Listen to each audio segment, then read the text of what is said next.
ರಾಜ್ಯದಲ್ಲಿ ಕೋವಿಡ್ ಎರಡನೇ ಅಲೆಯ ಸಂಭವ ಹಿನ್ನೆಲೆ ಸಾರ್ವಜನಿಕರು ಕೋವಿಡ್ ನಿಯಮಗಳನ್ನು ಕಟ್ಟುನಿಟ್ಟಾಗಿ ಪಾಲಿಸುವಂತೆ ಈಗಾಗಲೇ ದಕ್ಷಿಣ ಕನ್ನಡ ಜಿಲ್ಲಾಡಳಿತ ಹಾಗೂ ಆರೋಗ್ಯ ಇಲಾಖೆ ಮಾಹಿತಿ ನೀಡಿದೆ. ಉತ್ತಮ ಆರೋಗ್ಯ ಹೊಂದಬೇಕೆ, ದಂಡ ಕಟ್ಟುವುದು ಬೇಡವೇ? ಹಾಗಾದರೆ ಮಾಸ್ಕ್ ಧರಿಸಿ ಸಾಮಾಜಿಕ ಅಂತರ ಕಾಪಾಡಿಕೊಳ್ಳಿ ಎಂದು ಜಿಲ್ಲಾಧಿಕಾರಿ ಡಾಕ್ಟರ್ ರಾಜೇಂದ್ರ ಕೆವಿ ಎಚ್ಚರಿಕೆ ರವಾನಿಸಿದ್ದಾರೆ. ಸಾರ್ವಜನಿಕರು, ಅಂಗಡಿ ಮಾಲ್ಗಳ ಮಾಲೀಕರು ನಿಯಮ ಉಲ್ಲಂಘನೆ ಮಾಡುವುದರ ಕುರಿತು ಪಾಲಿಕೆ ಹಾಗೂ ಪೊಲೀಸ್ ಅಧಿಕಾರಿಗಳು ದಂಡ ವಿಧಿಸುವ ವೇಳೆ ವಾಗ್ವಾದ ಇದರ ಬದಲು ಸ್ವಯಂ ಪ್ರೇರಿತರಾಗಿ ದಂಡ ಕಟ್ಟುವುದರಿಂದ ತಪ್ಪಿಸಿಕೊಳ್ಳಲು ಹಾಗೂ ಕೊರೋನಾ ಸೋಂಕಿನಿಂದ ದೂರ ಇರಲು ಪ್ರತಿಯೊಬ್ಬರೂ ಮಾಸ್ಕ್ ಧರಿಸುವುದರೊಂದಿಗೆ ಸಾಮಾಜಿಕ ಅಂತರ ಕಾಪಾಡಿಕೊಳ್ಳಿ. ಇದರಿಂದ ತಮ್ಮ ಹಾಗೂ ತಮ್ಮ ಕುಟುಂಬದ ನೆರೆಹೊರೆಯವರ ಆರೋಗ್ಯವನ್ನು ಕಾಪಾಡಬಹುದು ಎಂದು ಜಿಲ್ಲಾಧಿಕಾರಿ ಡಾಕ್ಟರ್ ರಾಜೇಂದ್ರ ಕೆವಿ ಎಚ್ಚರಿಕೆ ರವಾನಿಸಿದರು.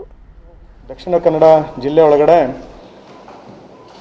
ಕೋವಿಡ್ನ ಎರಡನೇ ಅಲೆಯನ್ನು ತಡೆಗಟ್ಟೋದಕ್ಕೋಸ್ಕರ ಕೆಲವೊಂದು ವಿಷಯಗಳನ್ನು ಯಾವ ರೀತಿ ಜಿಲ್ಲಾಡಳಿತದ ನಡೆ ಇರುತ್ತೆ ಅನ್ನೋದನ್ನು ಶೇರ್ ಮಾಡ್ಕೊಳೋದಕ್ಕೋಸ್ಕರ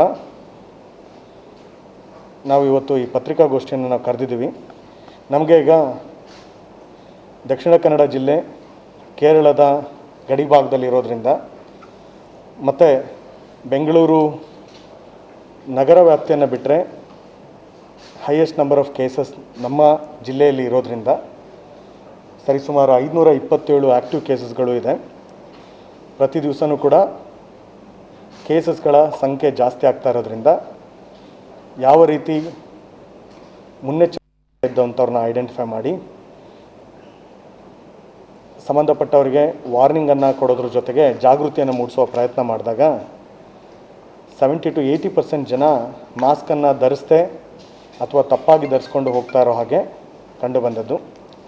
ಹಾಗಾಗಿ ಈ ವಿಚಾರದಲ್ಲಿ ಎರಡನೇ ಅಲೆಯನ್ನು ನಾವು ತಡಿಬೇಕು ಅನ್ನೋದಾದರೆ ಒಂದು ವ್ಯಾಕ್ಸಿನೇಷನನ್ನು ಜಾಸ್ತಿ ಮಾಡೋದ್ರ ಜೊತೆಗೆ ಈ ಒಂದು ವ್ಯಾಕ್ಸಿನ್ಗಿಂತಲೂ ಭಾಳ ಎಫೆಕ್ಟ್ ಆಗಿರೋಂಥ ಮಾಸ್ಕನ್ನು ಧರಣೆ ಮಾಡಬೇಕು ಅನ್ನೋದಕ್ಕೆ ಎಲ್ಲ ದಕ್ಷಿಣ ಕನ್ನಡ ಜಿಲ್ಲೆಯ ಜನರಲ್ಲಿ ಮಾಧ್ಯಮಗಳ ಮುಖಾಂತರ ನಾನು ರಿಕ್ವೆಸ್ಟ್ ಮಾಡ್ಕೋತೀನಿ.